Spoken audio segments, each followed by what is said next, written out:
ətin qiyməti hər zaman əgər sümüksüz ət olacaqsa, normalda daha baha olur.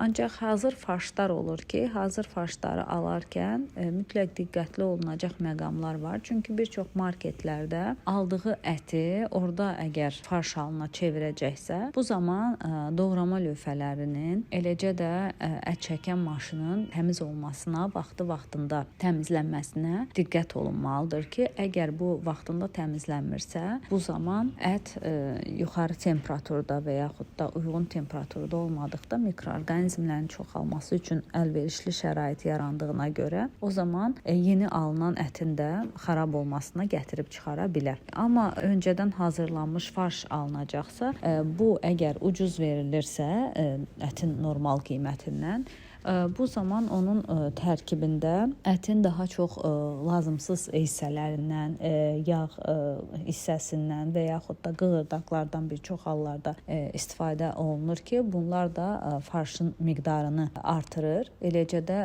daha ucuz verilməsinə səbəb olur. Daha çox satıla bilməyəcək parçaların da qiymə halına salınması, eləcə də bir çox satış yerlərində də daha çox məhsulu itkisiz satışını həyata keçirmək üçün öncədən hazırlanmış farşlar olur.